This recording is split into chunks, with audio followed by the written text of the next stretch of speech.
What's going on, everyone? Thanks so much for tuning into episode 2 of OJ in the Morning. I'm Johnny Maffey alongside my partner, Owen Shadrick. Owen, what's going on today? Not much. That was a lot of good football this weekend. We got a lot to talk about. A lot of good football, a lot of bad football, too. Today is Wednesday, January 19th. We're recording this the day before, so the takes are still fresh. The predictions, they're not going to change. It's far enough into the week, but we're going to get right into our brand new segment called Sargratulations. It's sarcastic congratulations. You'll understand once you hear it. I'm congratulating the two seeds. I'm sargratulating the two seeds this week. The Bucks and Chiefs. 2 years ago, they would have gotten a bye. The Eagles and Steelers wouldn't have sniffed the playoffs. That last week wouldn't have been even relevant to them. And they both destroyed them. It was never a close game. There were other bad games, but these 7 versus 2 seeds were sargratulations to the Chiefs and the Bucks. It's like congrats. Nobody cares. Like, wow, we expected you to do that. You're supposed to do that. That's my sargratulations. Yeah, and I will say I do like the expanded playoff, but when it's those teams getting beat that bad, it's not worth it. So I like the expanded playoffs too. And hey, it could have been Chargers and Raiders in instead of Steelers and Raiders.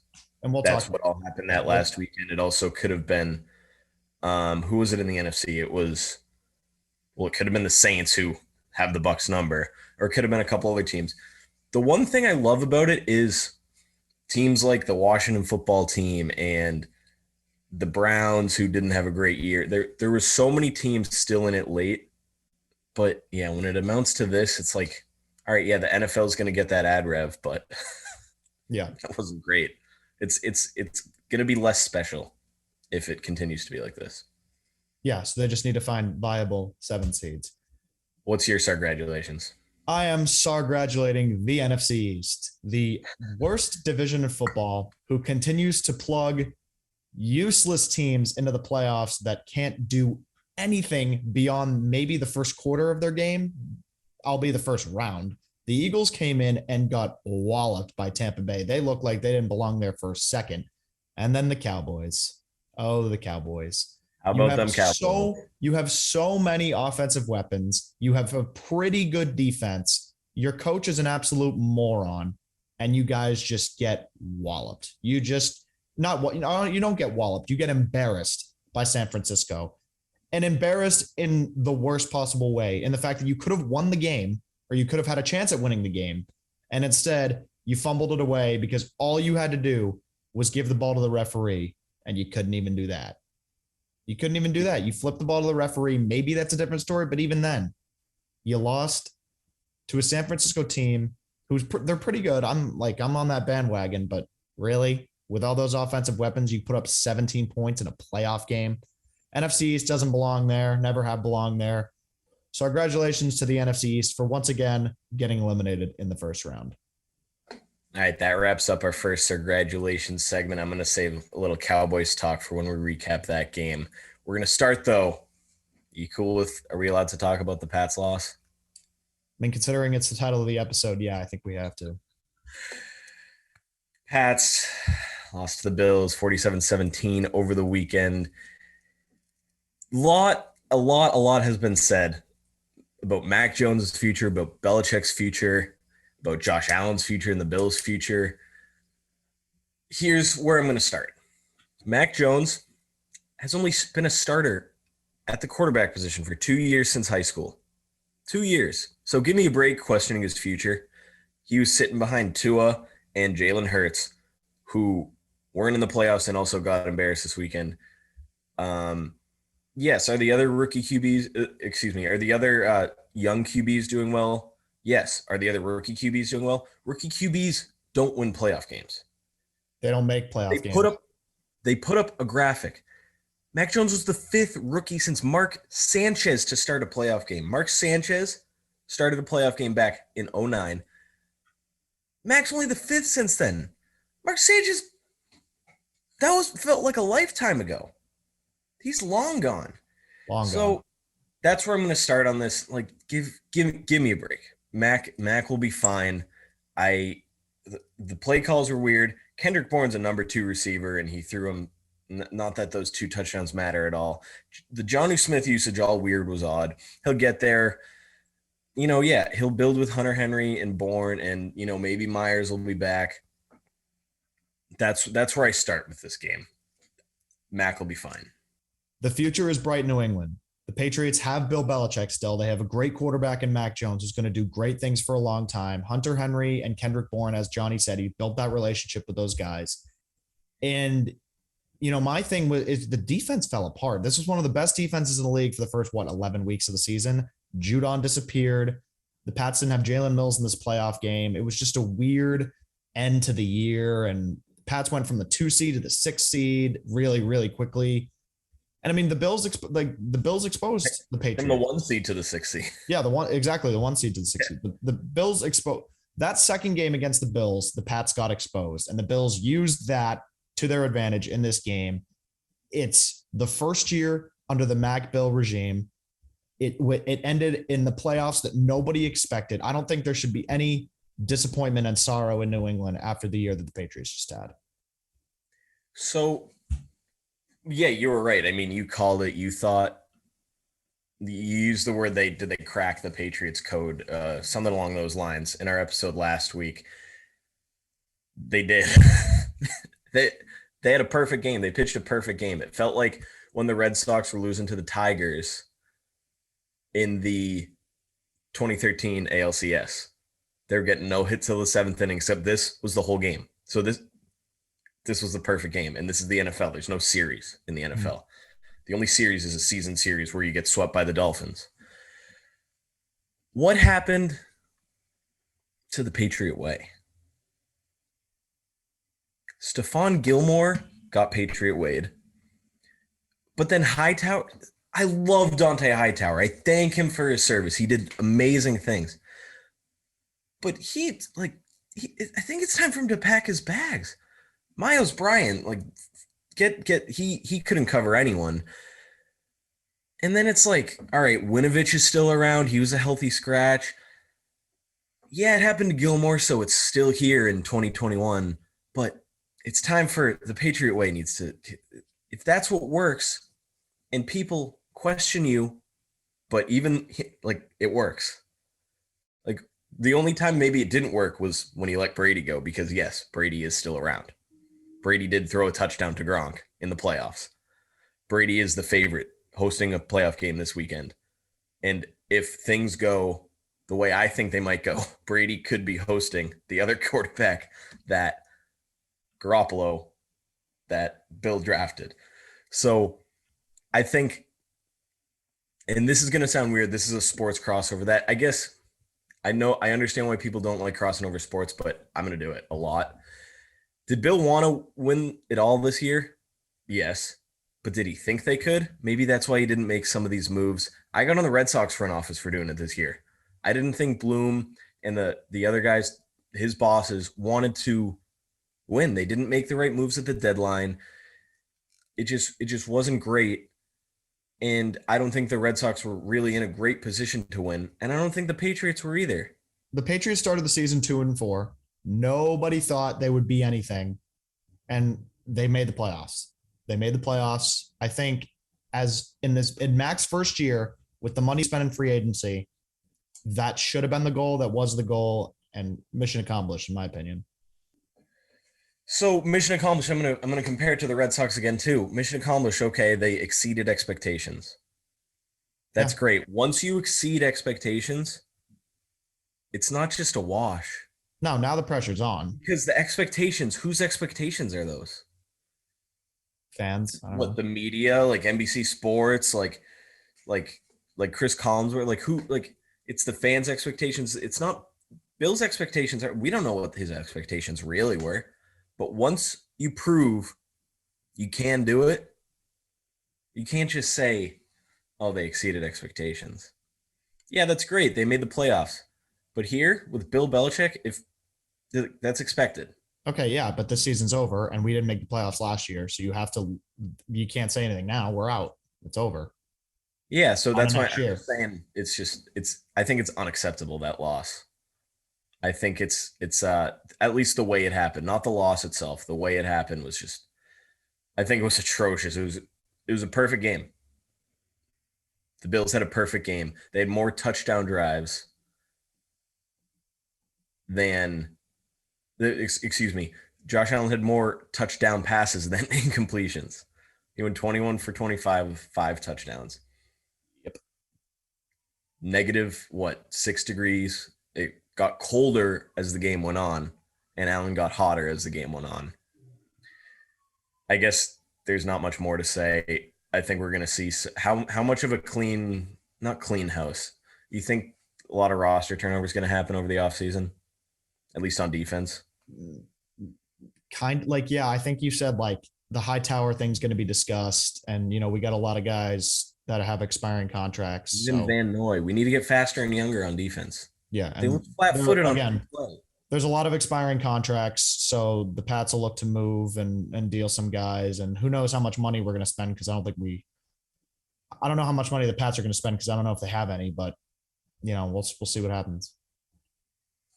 All right, any final thoughts on the Pats before we move on?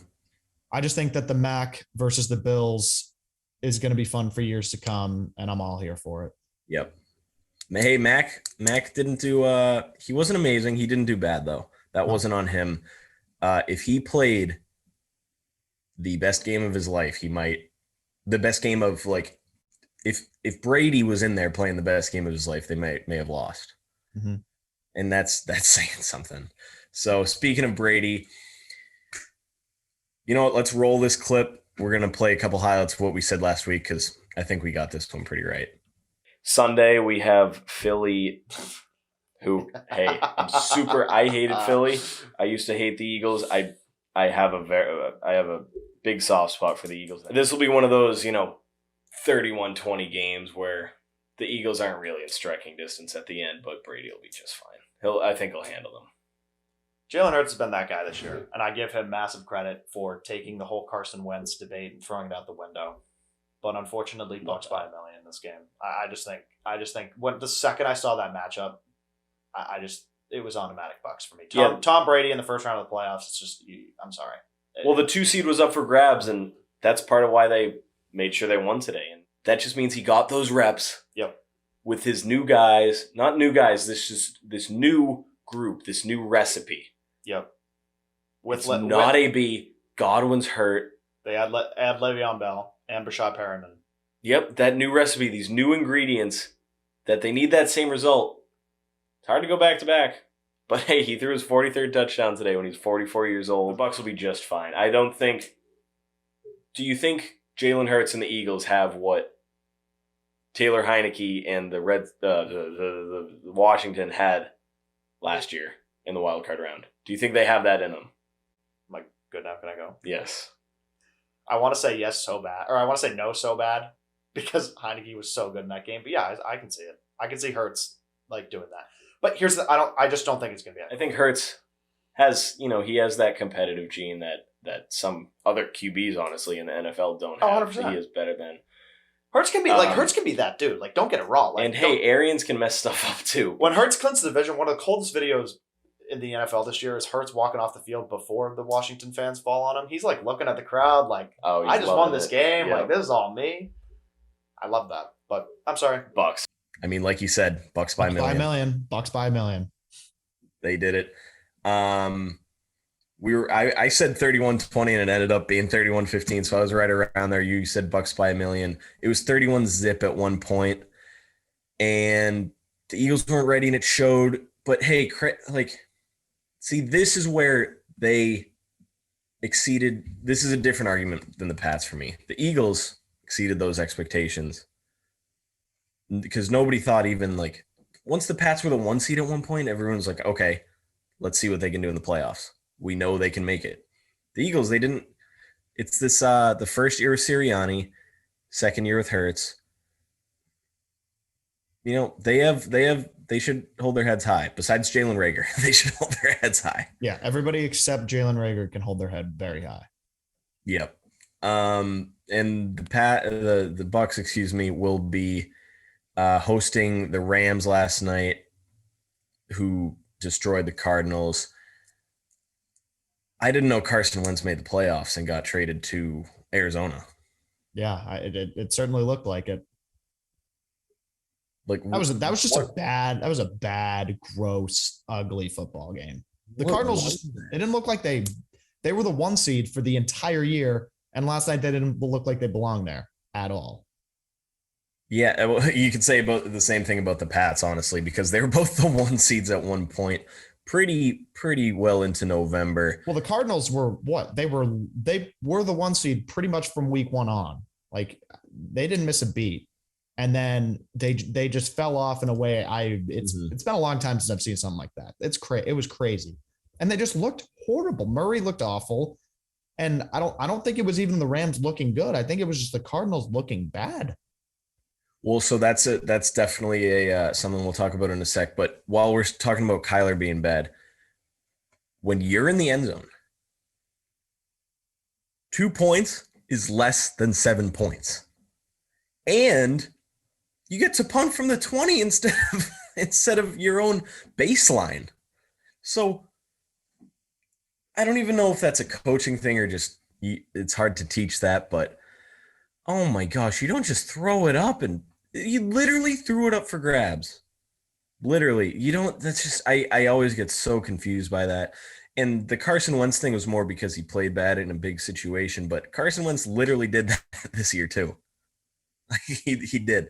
So awful first half. Kingsbury had some weird quotes after the game saying, "Oh, they weren't ready," or the players weren't experienced. It's like, Cliff, you're not experienced. Yeah. You didn't have a great game plan, obviously. Your D didn't show up.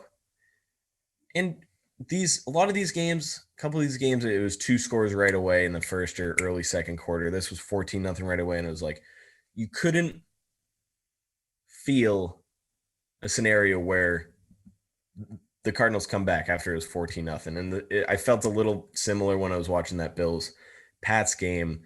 Those early leads, you need crazy stuff to happen. You need to have a better second half than the other team had first half, and that's just we didn't see anything like that this week, and the Raiders came close. But yeah, like you said, it was like you're gonna talk about the pretender part of it too. Yeah, I mean, you talked about it last week, how we were watching the pretender game, and it kind of showed. Like, I don't know how much of a chance the Rams have next week based off how they played this week. It should be a good game. It should be high scoring, but it just looks, again, it looks more like the Cardinals stinking than the Rams being good and belonging there. That's very fair. So do you think, is that your stance on it? Do you think it was more the Cardinals being terrible? I think so. I think they fell apart. I think they fell apart to an astronomical degree, and that was the tip of the iceberg yesterday. Yeah, that makes a lot of sense. The thing is, Von Miller made some good plays. Aaron Donald is on the team. No, I'm not saying that the Rams aren't for next week. You know what I mean? That's why I'm saying it's going to be a good game. Like, we'll talk about our picks later. I still think it's going to be a good game, but right, I'm leaning a certain way. Let's just put it that way. All right, it's time to talk about the game of the week. Let's roll this clip because we mentioned a lot of stuff that happened in this game. Roll this, Owen. This is my favorite match. I think we fans heading to Dallas, to Jerry World, to AT&T.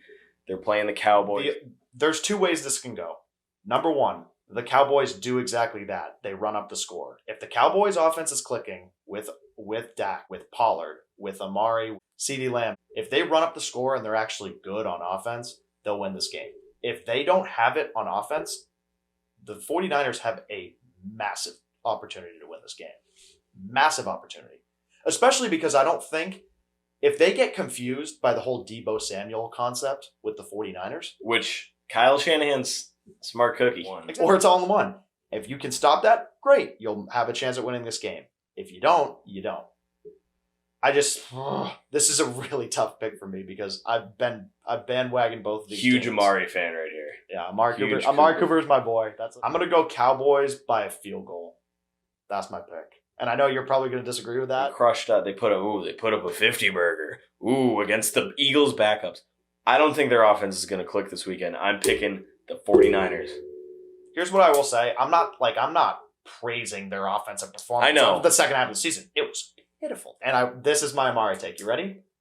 He's one of the best receivers in the league. Pass to him. Like, Mike McCarthy is so overrated. I think the Cowboys win this game if their offense clicks. And I think for the first round it will. In our life, they've won, less than a handful of playoff games. I think it stays like that. I think they keep that narrative. It's a great matchup. It's a great matchup for them. Jerry Jones has his ego on alert when he's playing a classic team like this. This classic matchup, two cornerstone franchises, and Mike McCarthy's not getting it done. Here's my thing. I'm taking Kyle Shanahan over Mike McCarthy. Okay, but if the Cowboys advance, they're not going any farther. Right. They get a day with Tom Brady, and they presumably get a day with Tom Brady, and that's not happening. So right. I think that they can win this game if their offense clicks, and that purely depends on their offense clicking. And we'll see whether that happens or not. Jerry's ego. What happened? What happened? We're gonna play this last play in a second for you. We'll put it up on the screen. But first of all, where did this Kellen Moore stuff come from? Jerry Jones gives you Cooper, gives you CeeDee Lamb, the Tony Pollard and Zeke. Say what you want about Zeke, but they have a good run game with the two of them combined. Maybe it's just Pollard. Dak Prescott's a good quarterback. Jerry Jones, the GM Jerry Jones, gave them the pieces. It's horrible. It's horrible. It's horrible. It's just, and it's so funny too, because what I said last week, I said it was going to be all about if they could stop the Deebo Samuel plan, and they could not stop the Deebo Samuel plan. But that's not why they lost. No, I'm not saying that's why they lost. But I'm saying it would contribute. If they did lose, it would contribute, and it was a big factor. Right. They lost because they made stupid decisions. Dak looked awful. Again, he's looked awful the entire second half of the year, and it was the biggest drop-off I've ever seen. It's unfathomable how good this offense is and how bad that they play week in and week out. It's mind-boggling. So you're right. Deebo played great. Jimmy played well. Good enough, obviously. Good enough. Give me Jimmy. Give me Jimmy. Give me Jimmy. They only scored 23 points. Yep. So it's not like we can't make the excuse we kind of can for Mac, like, oh, even if he did play the best game of his life. There's no excuse. There's no excuses. Points. 23 points in 2022. Not a lot of points. They lost by 6. They Not lost by a touchdown. They lost by a touchdown. All right, we're bringing it up. Here's the last play of the game. It's Dak's fault. It's the Cowboys' fault. It's Mike McCarthy's fault. It's not the ref's fault. With 14 seconds left, you don't run it up the gut. No. Or you run it up the gut with a better plan than that. Much better plan. All right, we're pulling it up on the screen now. So here, Aikman has it illustrated on the telestrator. Romo. I forgot this was on CBS. By the way, I'll say this after. Romo has it circled right here. Dak gets the snap. 13 seconds left as he catches the ball. He sees the QB draw, runs it up the middle. All right, so now he's crossing the 35. There's plenty of room in front of him, but now there's 11 seconds left. And he probably, I'm stealing this part from Orlovsky, but it's like also common sense. So it's not stealing if it's common sense. He should be sliding right around here, right around this 31, 30-yard line. Instead, he goes another 5 yards, starts his slide at the 26, the 49ers 26-yard line. It continues until around the 22. Couple guys on top of him. No urgency for the Cowboys. Other guys, really, they're kind of just walking back. 5 seconds left. He hands the ball to his center. Now that is where the ref give the ball to the ref. That's where it's Mike McCarthy's fault, as well as Dak. Not just Dak. It's also his coach's fault. 100%. So there's 5 seconds left. The ref's walking in. And then, he has to get through the line. He didn't Cowboys fans were very mad at the ref for They shouldn't. No, they shouldn't be mad. This is their fault. So he gets it. He gives them a generous spot, mind you. They are all lined up in my mind, 2 yards ahead, and the ref respots it like a half yard back. Still has the ball in his hand with 2 seconds, 1 second. So what Orlovsky was saying right here, Dan Orlovsky, the 0-16, mind you, quarterback that ran out of his own end zone accidentally. But he's pretty good on ESPN. He has some hot takes. He knows how to get people riled up. Orlovsky was saying you need a 9-1-1 play right here because you don't have time to spike the ball. That's how little time you have. So 9-1-1 play is basically he drew it up where it's just trips, which makes sense. I mean, there's 1 second left. It's desperation. One last thing that not a lot of people have been saying, props to Kyle Shanahan. The Niners are ready for this 9-1-1 play. The Niners are retreating. They're going towards the end zone. They know the only option is to get it in the end zone. And, and then it ends. But the whole thing is like where you start the slide, you said it. You don't give it to your center. No, you're taught to give the ball to the ref so he can spot it. Then you snap it, and they were like, "No, we're going to do it ourselves." And then they were looking around like, "What happened when the clock at 0?" There's no excuse. And then Mike McCarthy makes his excuses. It's like, well, for starters, the whole game, like it was just so many penalties. They did the fake punt, great fake punt. That was awesome. And then you keep your punt unit out there for too long. Yeah. And so you get a delay of game, and that literally killed that drive. Mm-hmm. And then at one point in the game, I think I tweeted it. Let me find. There were 2 false starts in a row at one point. That kills the drive too. And penalties are a result of coaching. Lack of penalties are a result of coaching. There's a reason the Belichicks of the world don't have, there's only one Belichick. Yep. The guys on the upper tier don't have as many penalties. There's a reason playoff games come down to that because the better coach teams know you can't give them free yards. And it's not even a matter of free yards, it's drive killers. Mm-hmm.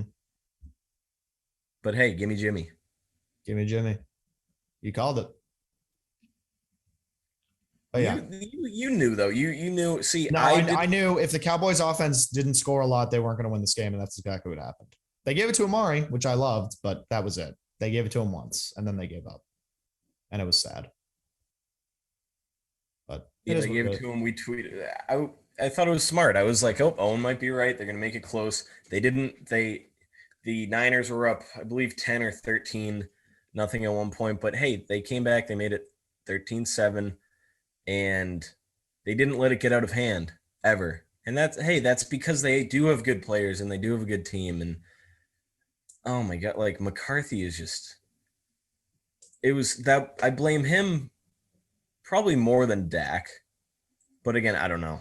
I don't know who's to blame the most. I think Jerry Jones, hey, yeah, he hired Mike McCarthy, but it's like he put a lot of players on the field. Yep. Put a lot of good players on the field.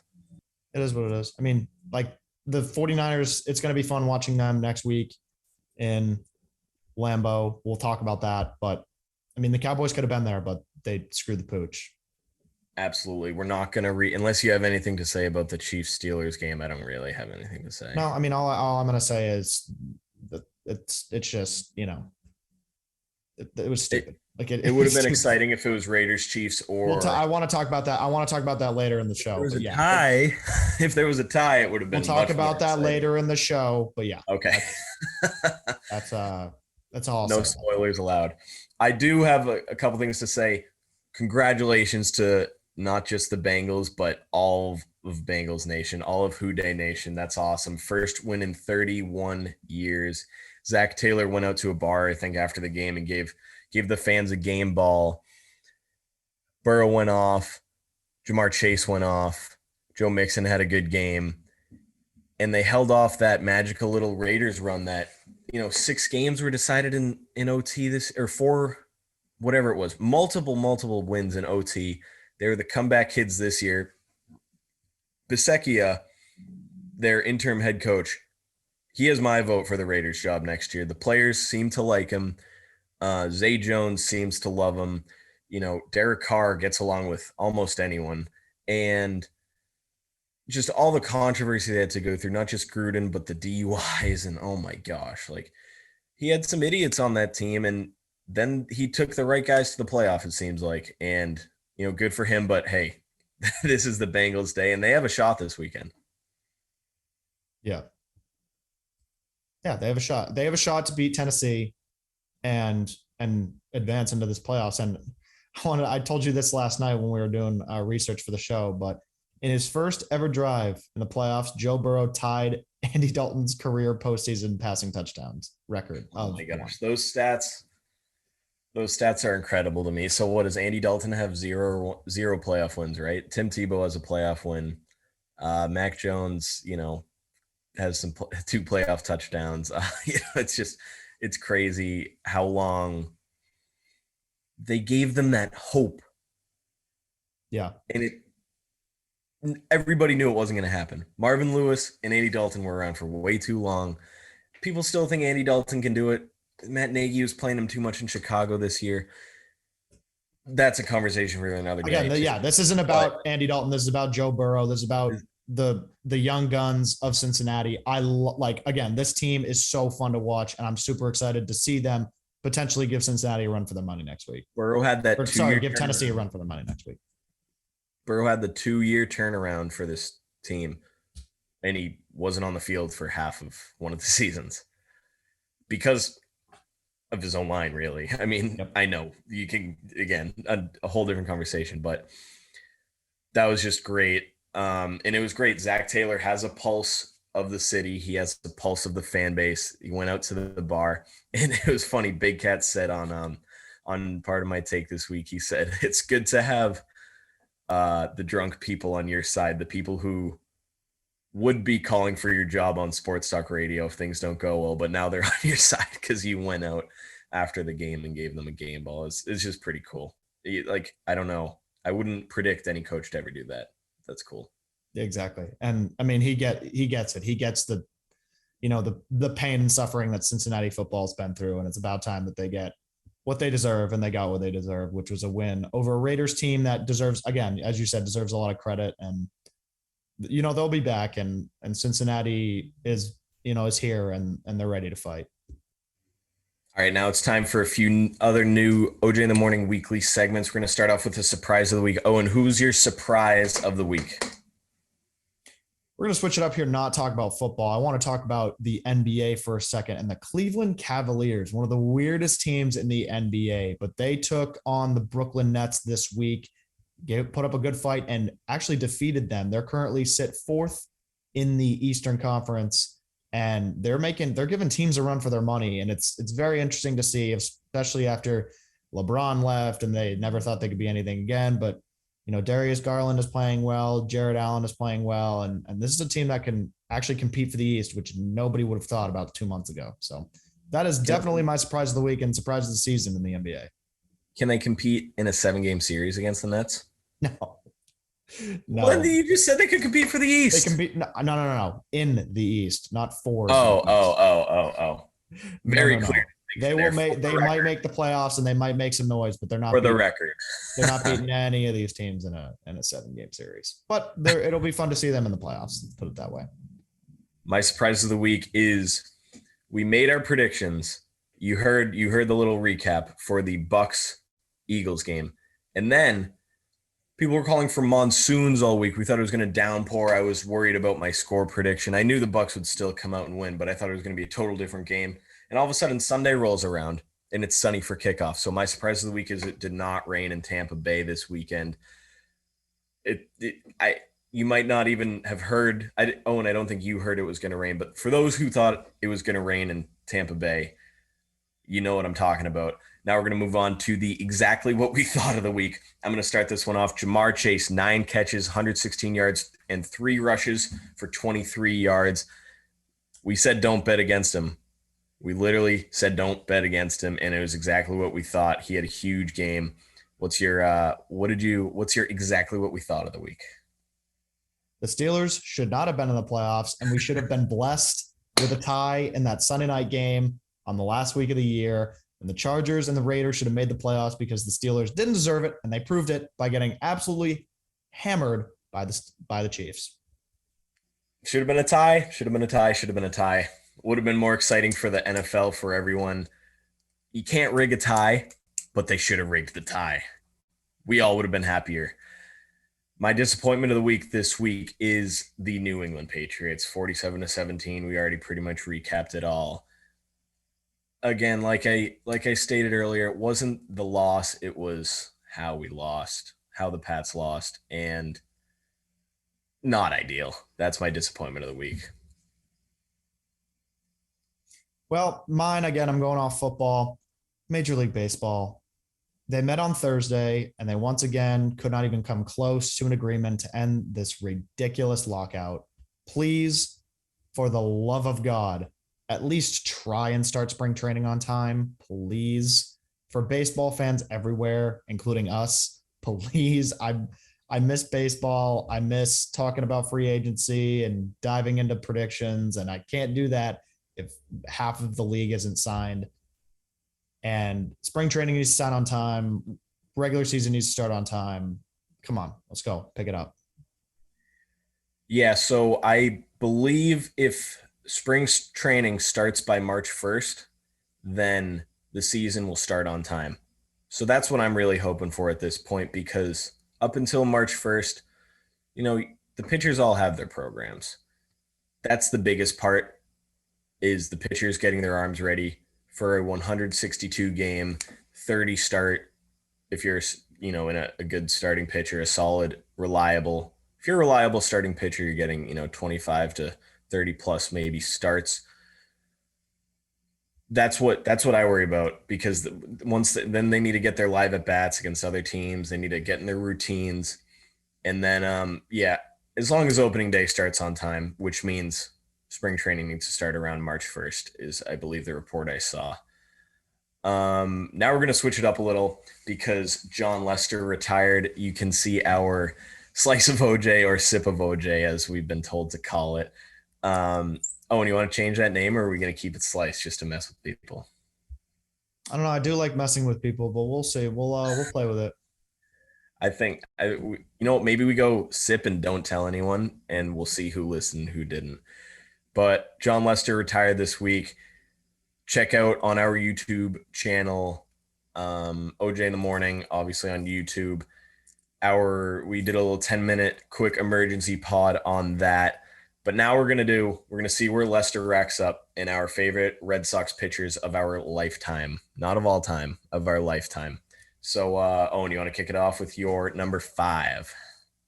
My number 5. So I just want to preface this by saying I was not into baseball really until like 2011, 2012. So a lot of mine are skewed that way.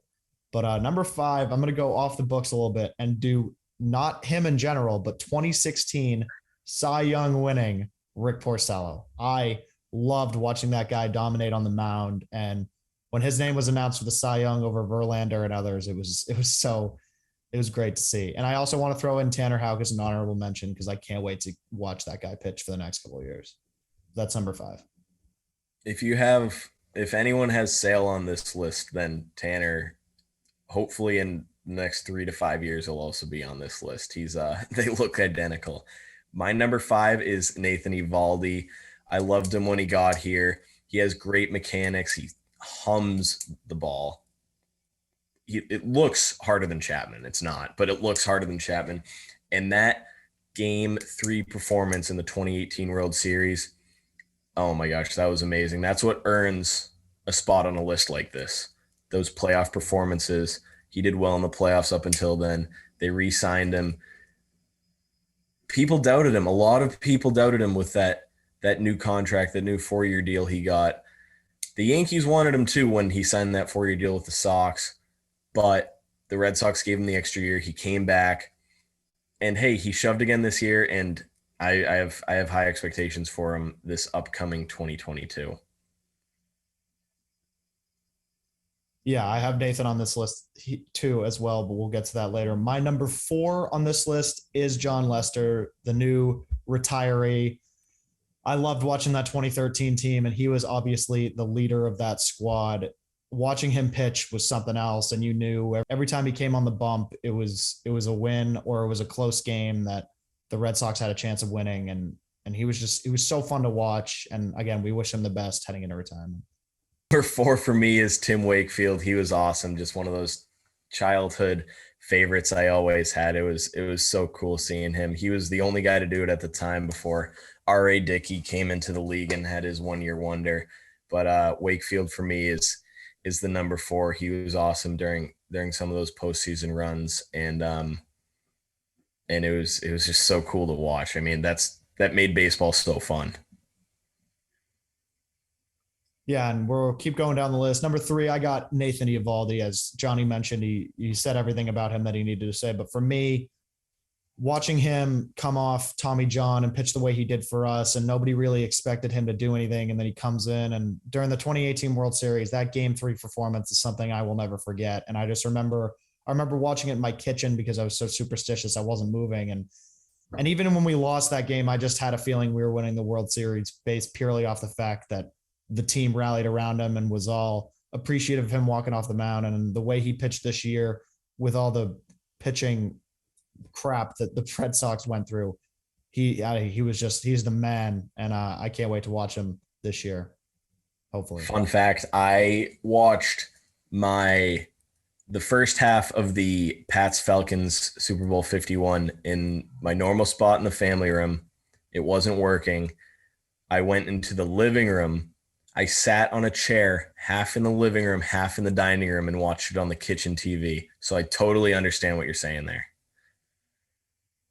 Yeah, superstitions are important. And I did that. I did something similar for that too. I had to move spots for that second half as well. Crazy. Number 3 for me is Curt Schilling on the field. I mean, this guy's a Hall of Famer. Yes, Spare me that character clause if you're going to put guys that did steroids in the Hall of Fame. And number 2 down the list, this is where I have Lester on this list for me. Yeah, obviously we love Jon Lester. Number 2, I have Chris Sale, someone that isn't on Johnny's list, but I absolutely love. He's so magical on them when he's on. You know, obviously he's still coming back from Tommy John, and we hope that he's back to a sample of what he was in 2018. But watching that slider fool batters for the last couple of years has been magnificent. And again, we hope that he's back to form in 2022. But I've loved watching Chris Sale both in person and on TV. And that's why he's number 2 for me. Yeah, so this was a tough one to leave him off for me because, yes, he struck out Machado, but that wasn't that playoff moment that, you know, some of these other guys have, and that we'll get him on this list if it happens. He'll kick someone right off. I don't care. He'll kick someone right off. I don't care. I love Sale. He's awesome. I follow him just as close as anyone else. I'm a huge fan. But number 1 for me, I mean, it's got to be Pedro. I mean, this was in our lifetime. I remember watching Pedro on the Red Sox. I got a Mets hat when Pedro went to the Mets. I remember if he shifted his timeline or my birth a couple years, I would be just as crazy about Pedro as I am about Tom Brady. It's just, he was electric. So many Cy Youngs, obvious first ballot Hall of Famer.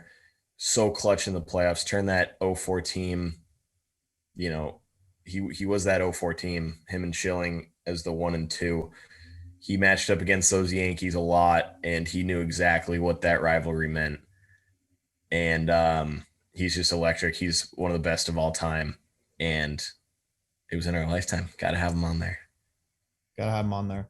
And number 1, if you know me, you would know this. If you don't know me, you probably are like, what the heck? But, Koji Uehara is number 1 for me. Coach, the 2013 Red Sox closer. I remember watching that 2013 team going, this team has no chance. We didn't have a closer. We had nothing. And then I think it was Joel Hanrahan and Andrew Bailey went down. And it was like, Koji was the 3rd man up. And I love guys that step up in the big moments and deliver. That's exactly what he did. I have his jersey. I love Darude Sandstorm was his entrance song. He just did everything to make me a fan that I could possibly be. And it's not even close. Number one for me, Koji Uehara, 2013 Red Sox. Yep, that wraps up our top 5 list of the favorite Red Sox pitchers, again, of our lifetime.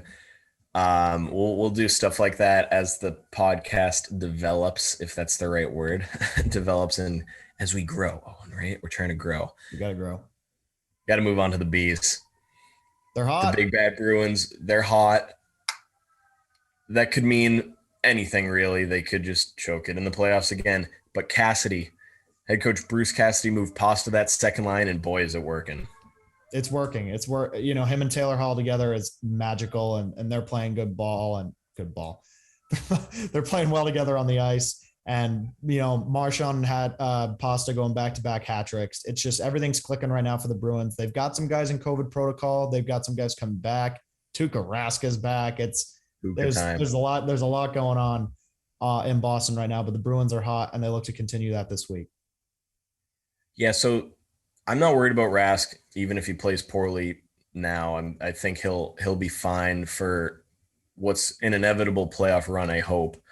And the thing is, so we get hot, January, February every year, maybe March too.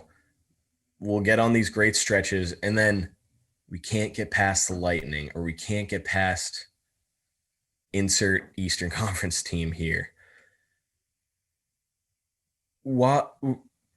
I guess I wish it didn't take so long to move Pasta with Hall or switch up that first line, because, hey, there are 3 all-stars on that line. Well, Marchand's somehow not an all-star. There are 3 all-stars on that line. Maybe you divvy it up, and maybe that just adds depth to your team, because right now, yes, that second line is great with Hall, Coyle, and Pasta. It's amazing. It's awesome. I love it. I love that they did that. But it took a little too long for that to happen. Hopefully they stay on this pace, but I think they still need to make a move for some to just add some depth to the third or fourth lines. No, they absolutely need depth. And actually Coyle went down to the third line. It's Eric Holla now playing center on that right, second excuse line. me, yes. But that's been the problem, is trying to find that second line center, but that's a whole different issue.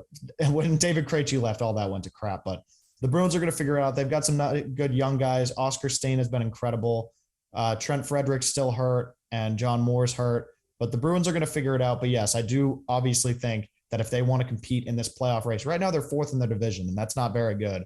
So they got to get fine for the NHL playoffs. So it's not like the NBA. I'm not saying it's not, but they're 3rd out of 4 in terms of who makes the playoffs. But I just think that we're a better team than that, and we need to. I think we do. We need to make a move at the deadline, get some depth, and the Bruins are going to be back in that playoff race. Hopefully, beating these good teams like Tampa. But again, Tampa's good this year, so we'll see.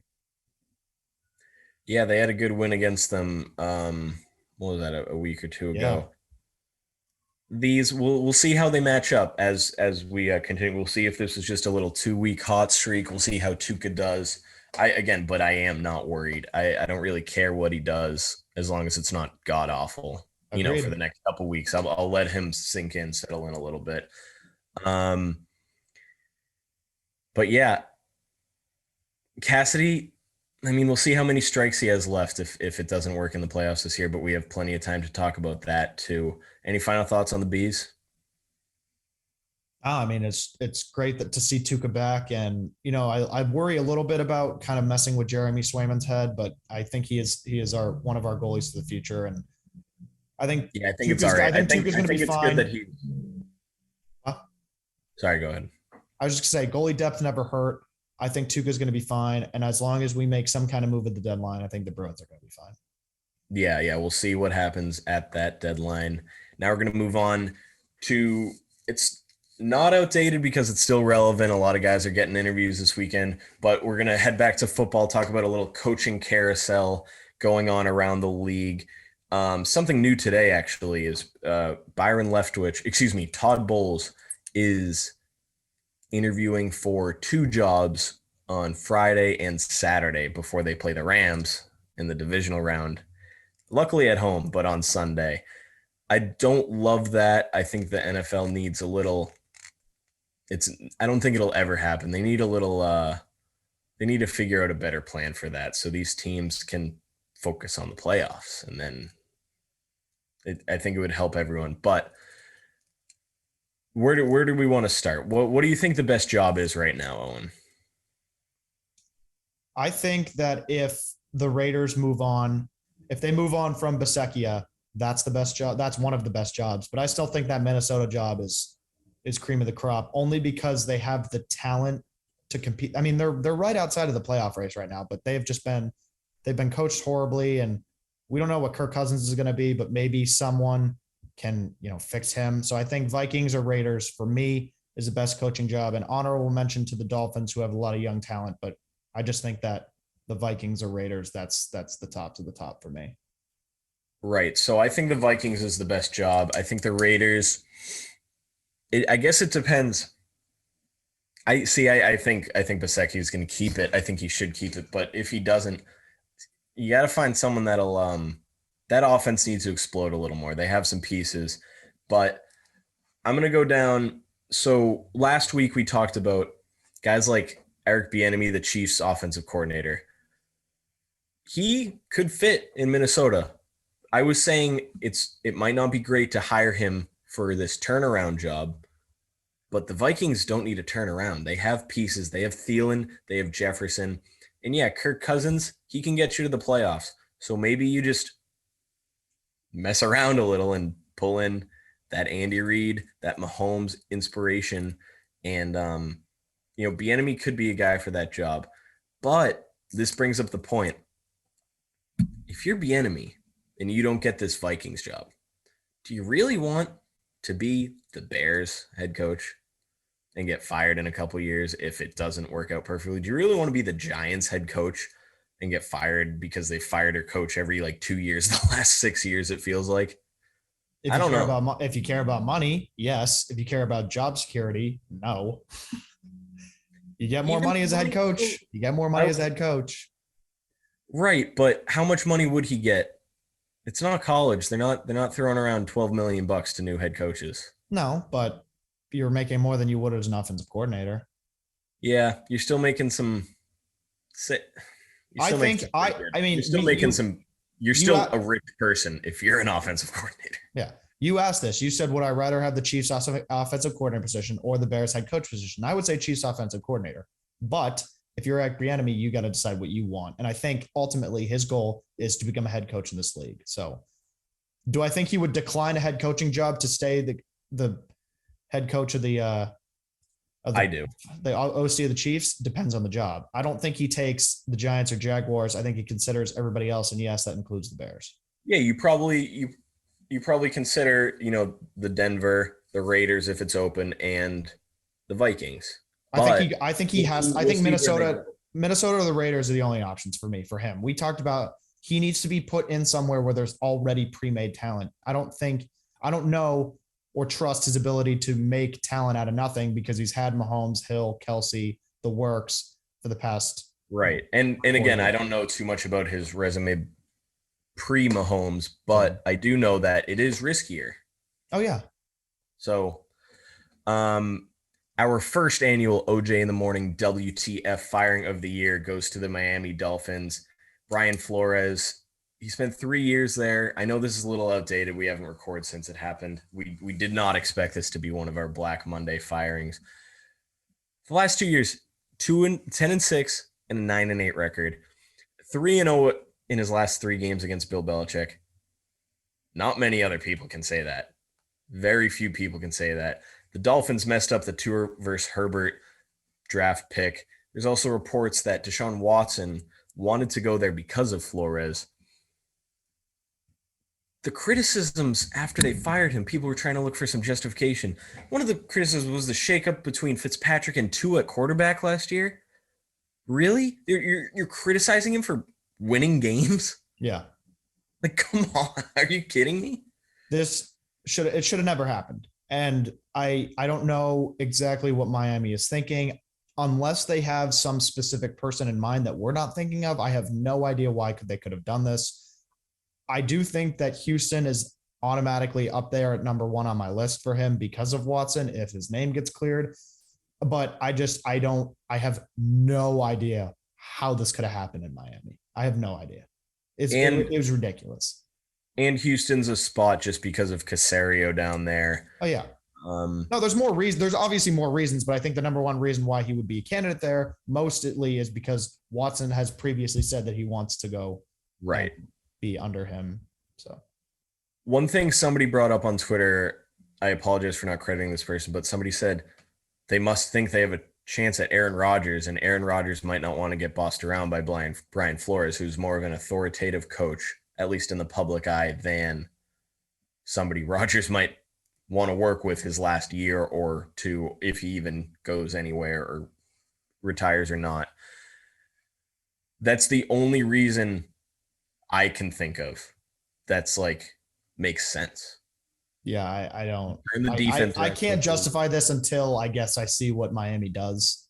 But for now, there's no justification. And what they do is not like they had back-to-back winning seasons for the first time in a long time. Yep. They drafted Tua. Mm-hmm. I don't think Flores drafted Tua. It's just so dumb. So Joe Judge was another. It was kind of expected from me, but the way it happened. So I'm going to defend him. I don't know if you're going to defend him or not. I'm going to defend him. The Giants have had the worst record since 2017 in the entire league. The last 5 seasons, the Giants and Jets are both. So yes, Giants and Jets, both 22-59 the last 5 years. Judge has only been there for 2 years. He didn't draft Daniel Jones. He didn't draft Saquon Barkley. He didn't roll Saquon Barkley's ankle. He didn't tear Saquon Barkley's tendons. We don't know what he had to do with signing Kenny Golladay to 4 years, $72 million. And we don't know, what what he had involved with the Kadarius Toney deal. And the record, Mike Glennon had to start some games because Jones was hurt. This isn't Joe Judge's fault, okay? I don't care if he's not the guy. This isn't his fault.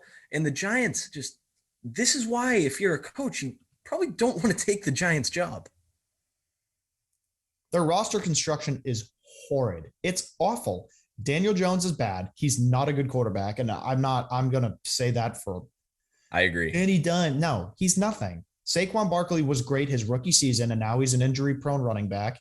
I actually did like the Kadarius Toney pick, but Galladay, you didn't need a wide receiver. You needed other things, and you went and got a big-name wide receiver for someone who can't throw the ball. So this roster construction is bad. Nobody really listened to Joe Judge. I think he's going to find a job somewhere. Is it a head coaching job? Probably not, but I can see him getting a coordinator job or a special assistant job or something, whether it's in New England or otherwise.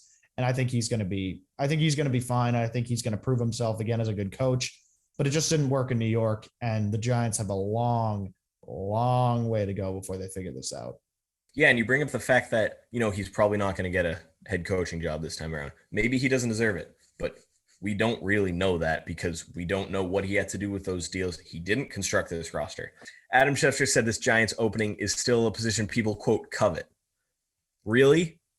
Really? Why do people covet this position? Why would any qualified, or for the sake of the argument, unqualified coach take this job, take this Giants job? If you can't figure out the worst team in the last 5 years in 2 years, we just saw it, you're gone.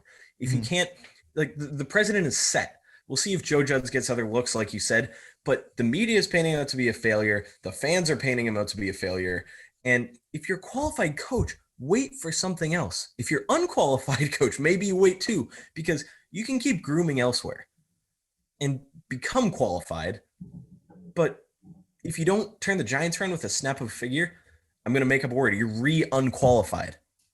Is there, what's the argument against that? Don't say one. The same thing kind of goes for Houston. I mean, I expected them to get rid of Culley, but I don't think it was really Culley's fault. I think they just kind of used him as a puppet for the year. They had no idea what was going on. What a waste for the Houston organization. But the same thing kind of goes for them. Easterby is such an oddball. He trashes the Patriots as he walks out the door while trying to create and purge Belichick's and Kraft's guys. He got Casario, which, at the time, Felger and Maz probably called that a firing or demotion from Belichick. I don't 100% disagree. But what an odd situation down there. It's just these, like, this is just my whole thing with Bieniemy. Yeah, there's a good Vikings position and there's might be a good Raiders position, but oh my gosh, I worry about the coach that takes these jobs. And yes, Moore is going to hire a GM, and so maybe he'll get a good GM, and maybe that'll be worth working for. But then again, this Moore is, the Giants president, for those who don't know.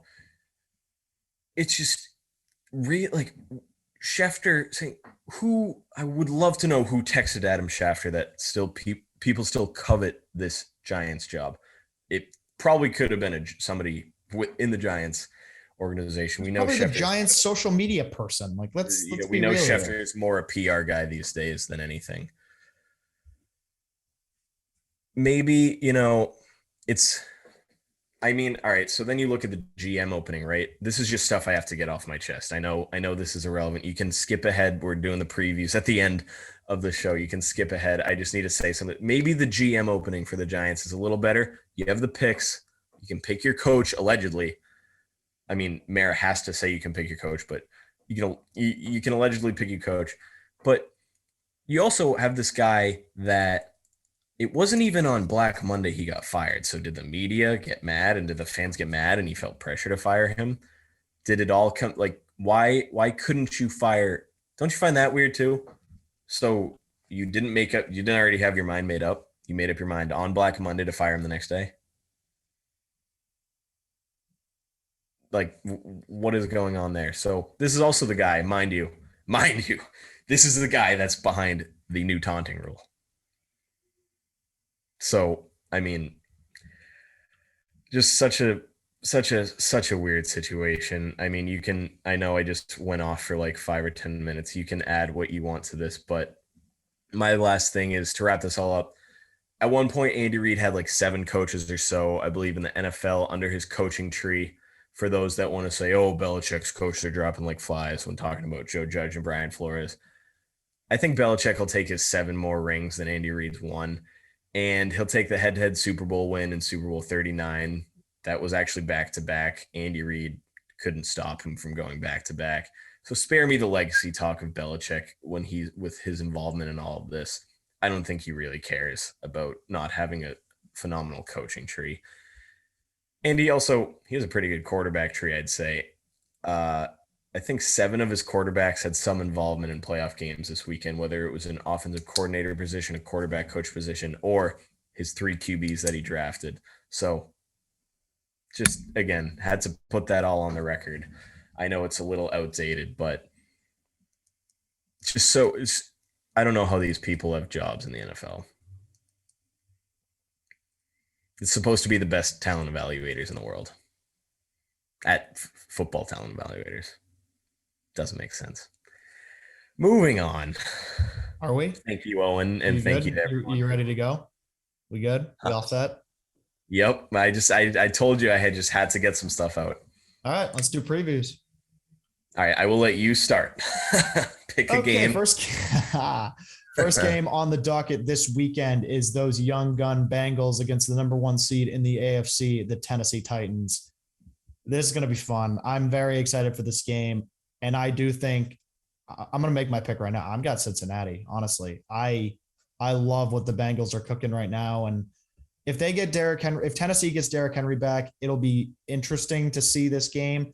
I just don't think Ryan Tannehill's got it in him to make it to the Super Bowl, let alone past Cincinnati. So I'm going to take the Bengals because I'm all about the Bengals right now. Joe Burrow's playing lights out. They keep running Joe Mixon the way they are and passing to Jamar Chase. And I mean, they're going to have to, again, involve more people. You'll talk about that probably more than I will, but I like the Bengals in this game purely because I think Tennessee is kind of like a roster mess right now. And not to say they got lucky with the 1 seed. They did deserve it in the end, but I like Tennessee in this game.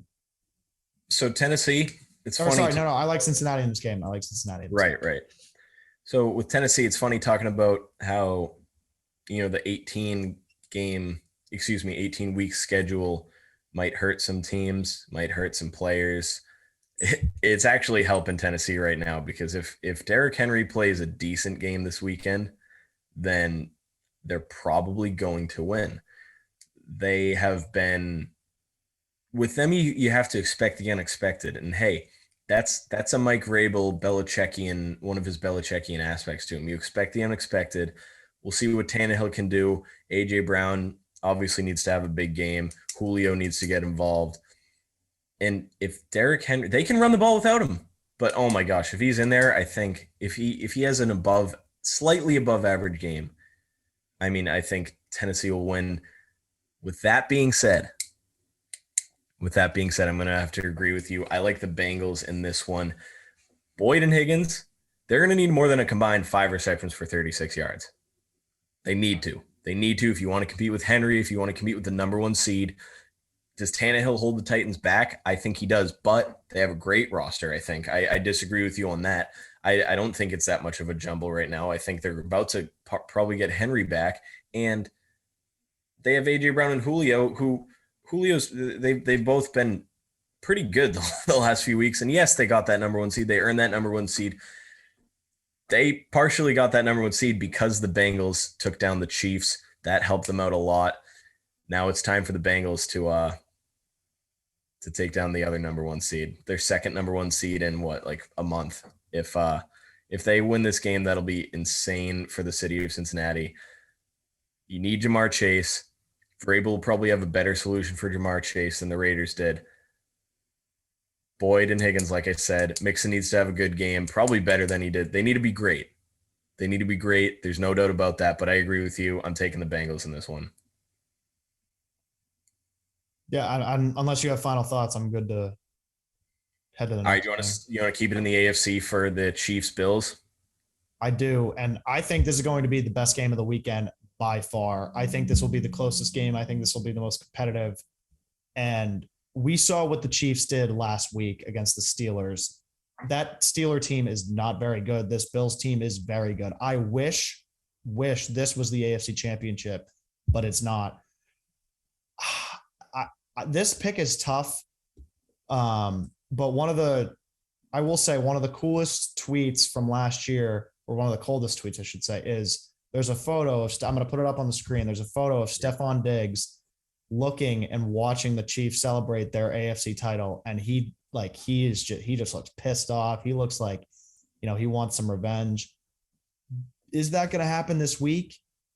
I don't know. I'm going to make my pick in a second here, but I think that the way that the Bills have played in the last couple of weeks and the way that they've showed up in the AFC race, they've beaten the Chiefs already this year, but the Chiefs looked very good last week, almost like too good. But look at no. Too good on a scale of the Steelers are that bad. The argument for me is, did both of these teams waste all of their offense on one game, or are they going to have some new tricks up the sleeve this week? I'm going to go a little bit crazy here, and I'm going to pick the Bills because I think Allen is ready to step up and Diggs is ready to step up, and the Bills are going to step up and give the Chiefs a game here. Again, I think it's going to be very, very close, but I got the Bills this weekend. I'm taking the Bills because I'm betting on Brian Daboll, their offensive coordinator. He's a guy Julian Edelman loves. He was in the Pats organization. He helped develop Josh Allen to the top 5 quarterback that he is. He put together the perfect game plan. The Bills didn't punt against Belichick, one of the best defensive minds, 2 games in a row. That doesn't happen. Diggs is ready. They know how to use McKenzie. And Josh Allen is ready to beat the Chiefs in the playoffs. That's the next step. You need to beat the favorite. The Chiefs are the favorite out of the AFC. Would you agree with that? Yep, I do. They need to beat the favorite. That's the next step. Brady was the underdog a lot. He had to beat the favorites a lot. People doubted him a lot. Not as many doubters for Allen this time around as there were at times for Brady, but you need to go in to Arrowhead and beat the Chiefs. That's the next step for Bills Mafia. That's the next step for the Bills. I think they can do it. I think they will do it. I think Kansas City hasn't been very impressive this year against competitive teams. And, think we trashed all over the Cowboys. Like, I feel like that was like a half hour ago at this point, maybe more. But that Chiefs Cowboys game, the Chiefs Packers game, there I can just keep thinking about it for I can go right down the schedule and just say if it's a real good win. They had a couple, but they didn't have many great wins. And the Chiefs Kingdom is calling on them to show up this week. I don't think the Chiefs have really showed up this year and won a game more than once or twice. They've won some, games they played poorly. They beat the Giants by one possession. Oh no, that was how scary. Congratulations. That's one of those examples for that segment. But I like the Bills too. Maybe we'll disagree about some games, some NFC games. I think it's going to happen right now. We got the first one of the weekend. Well, I don't know first one, but it's the first seed, San Francisco and Green Bay. And I'm going to start by saying this. I believe that Green Bay will lose before the Super Bowl. I just don't think it's going to be this weekend. I think Aaron Rodgers and Devontae Adams and the running back core is going to come ready to play. I think Green Bay is getting healthier and healthier by the week. And I'm going to pick the Packers in this game. I think San Francisco will keep it competitive until the fourth quarter. And I think Rodgers is going to work his magic. And unfortunately, I believe that the 49er run will come to an end at Lambeau. All right, so the weather for this game right now today, it's 35. That's the warmest day of this week. The tundra is going to be cold tomorrow. Today, is Wednesday on release day. Tomorrow is a high 17, low -1. Thursday, high of 12, low of -8. Friday warms up to a toasty 15 degrees, high of 9. Saturday, this game's on Saturday, right? High of 23 degrees, low of 1. So this is going to be cold. But the Niners know how to go into Lambeau, go into the frozen tundra, which it will be frozen this weekend. And they know how to go in there and win. They know how to go in there and embarrass Aaron Rodgers. And I don't think it's going to be that. I think it's going to be a close game. And I think Aaron Rodgers is better at winning close games this year. It's a weird thing to say because he doesn't do well in the playoffs. He doesn't make it deep. Well, yes, the NFC Championship game is deep, but he doesn't make it that far into the playoffs. They haven't played, they played the Lions. Rodgers didn't get a full game, and they got some reps, which I think is good. They got the bye last week. The Niners are hot. And I like Jimmy G heading to another NFC championship. I like Kyle Shanahan heading to another NFC championship. This is going to be crazy. I hope this is the game of the weekend. I think it will be, but I like the Niners in this one. Gimme Jimmy. I keep saying it. Gimme Jimmy. He wins football games, baby. Gimme Jimmy. Last one on our list here. We talked about it a little bit earlier, but the Rams, after Monday night's win over the Cardinals, take on the Tampa Bay Buccaneers. Again, I liked that the Rams scored a lot of points. I don't know if it was because the Cardinals were bad or because they were good on offense. I'm still going to take Tom Brady. I'm still going to take the Bucs because it's Tom Brady, because it's the playoffs, because he has a chance to once again take his team to the promised land. I like what the Rams have done this year. Johnny may disagree with me, but I do like how that team is made up, although they're a bit older in age. I think Aaron Donald's going to get to Brady a couple times, but I think the Bucs are going to come out on top and will play in another NFC championship. Yeah, it's going to be, unlike the last game, it's not going to be frozen down in Tampa. The Rams, short week-ish. I mean, you could say the same thing about the Niners, so I don't really care. They're playing on Sunday. That's how the NFL set it up. But they're coming cross-country. They need to try to beat the Bucs for the second time this year. They only do that with Aaron Donald. If Aaron Donald rattles Brady, Brady doesn't have that's one of the things that will hurt Brady the most, missing Godwin and Antonio Brown, is if he can't trust these new young guys. Like I said last week, that recipe, right? That recipe, the new ingredients. If he can't trust the new ingredients, then, it's again, when I say trust, I mean trust under pressure. With Aaron Donald at your face, you have less than 2 seconds to throw the ball. Brady knows how to do it, but he's been working with this new recipe for only less than a month, right? Less than a month. Antonio Brown did that only a couple weeks ago. Godwin's been out for only, less than a month. And that's Donald's only job. Rattle him, get to him quick. And their O-line got a little banged up. Wirfs is questionable, can't practice till at least Friday. This is a report from Tuesday, which is the day we're recording. So that was the latest report on O-lineman Tristan Wirfs, who I think I was texting you about this, or I was yelling at my TV. They were up like 2 or 3 scores over the Eagles, and Wirfs went back in with an ankle he tweaked. I hate that. I hated that. I don't know how closely you could have watched the game. I know you're working, but like, get the guys out. Brady shouldn't have played the second half. Like in a normal, like 2 years ago that they would have had a bye. So like, yeah, they got their reps. I don't know. That wasn't very smart, because then he hurt it worse. Then he made it worse. So hopefully Wirfs is playing this weekend, because they need that O-line against a Von Miller, against an Aaron Donald, and against an offense that, can put up points. So yeah, we'll see. It'll be a great game. Hopefully the Bucs D shows up, because I'm also picking the Bucs. I think it's going to be a Jimmy G versus TB12 rematch in the NFC Championship, and oh boy, that'll be something. If it happens. If. We have so back to the wild card, back to the seventh wild card, third wild card spot talk.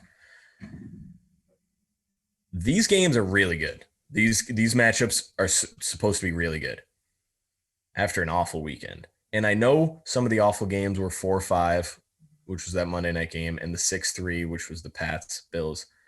But both 7-2 games were just not never good. Well, okay, the Steelers, TJ Watt had the touchdown, so that was good for what, like a quarter.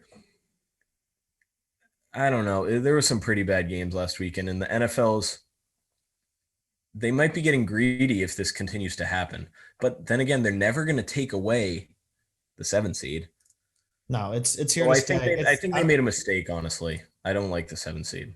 I disagree, because I don't think you can ever have enough football, and I think that adding one more game is, and like, I'm not saying the Eagles deserve the playoff spot, but in the AFC, that spot was not the Steelers to have. It was the Chargers or the Raiders, and we got robbed of Herbert Mahomes. And if that happened, we wouldn't be talking about this, in my opinion.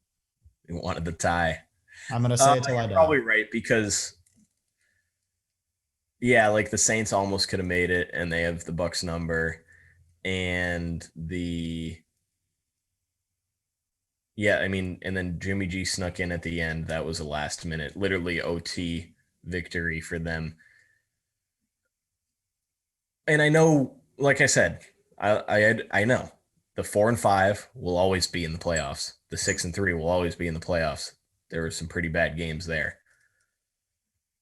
I don't know. If you lose the appointment television of a 7-2 game, then that's something you can never get back. It'll be interesting to see if we ever see a 7-2 upset in the next. We will, but how many will it take? How many years will it take? Yeah. And we're just and you can't eliminate the 7 seed though. It's too late. You can't go back. You can't go back. You can't, shrink the playoff seeds.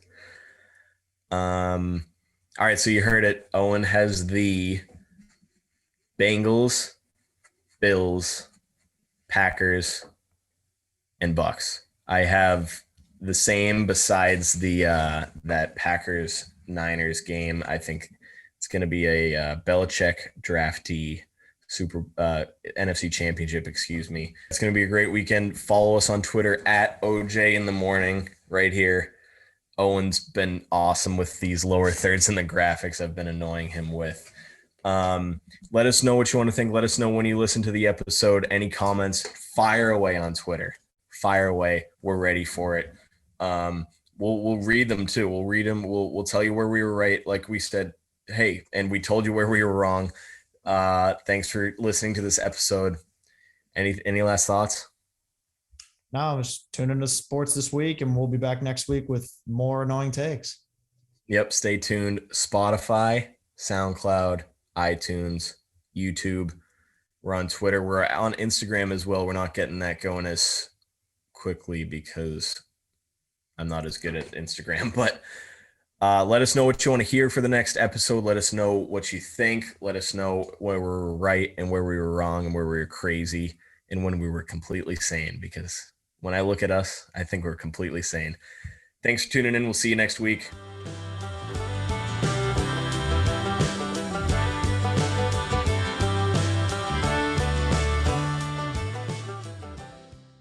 Oh, Johnny OJ, baby, in the house.